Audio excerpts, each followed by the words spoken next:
Having a go at Steve Jobs, especially within a month of his death, is probably a stupid thing to do, but I'll do it anyway.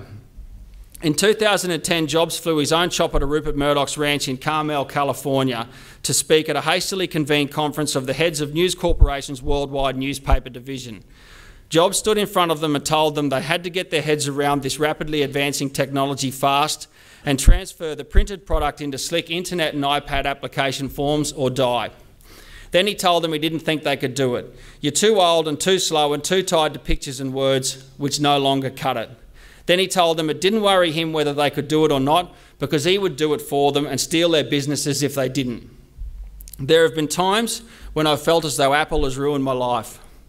We in newspapers were travelling along just fine, thanks very much, until all this technology, which gave consumers so much choice, came along and ruined it all.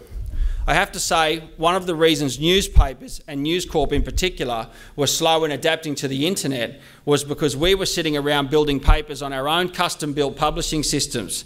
Reporters filed their stories, they were cleaned up, laid out into the pages with pictures and artwork, subbed and sent to the printers, all on one content management system. Meanwhile, the world at large was out there using Macs and PCs, and we were, by and large, oblivious to the revolution. I know that sounds silly, but it's 100% true. Journalism has to be paid for, it has to be believed in. Proprietors like Rupert Murdoch believe in newspapers and believe in journalism. Newspapers drive 90% of the news in this country, believe me.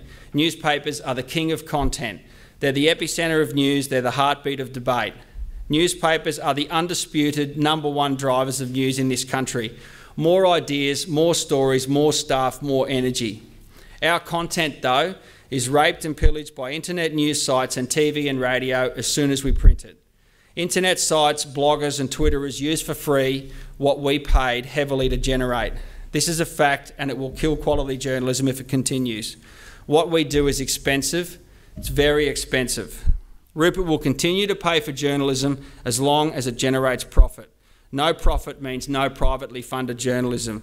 That's true for all proprietors, not just Rupert Murdoch. Those other media who are critics of ours don't help the overall perception, but I think they should I don't think they can accept that the tabloid papers are popular.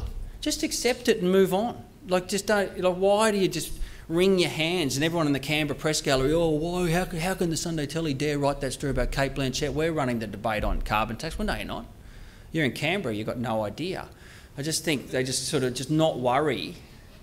They just worry so much about what we do at News Limited. You know, the whole country's gone crazy about News Limited. Bob Brown, everyone, just, you know, we do what we do. We're popular because we're popular for a reason. You know, like all these stats that we own 70% of the newspapers in Australia, not even close to being true.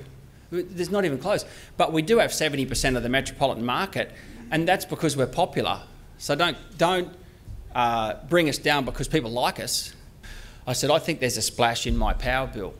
And she says, well, how? I said, look at the price of it. I said, if mine's gone up like that out in the suburbs, they're going to go crazy. The paper, we got so inundated the next day, and the Daily Telegraph came into work on Sunday, got so inundated with emails in response to the story, the public just poured into it and said, yeah, this is, you know, they woke up to it. They got a version of the story up and splashed with it on Monday. Then they launched a campaign about power prices. They pinched it off us, and you know, they're nominated for a news award. Not that I'm dirty.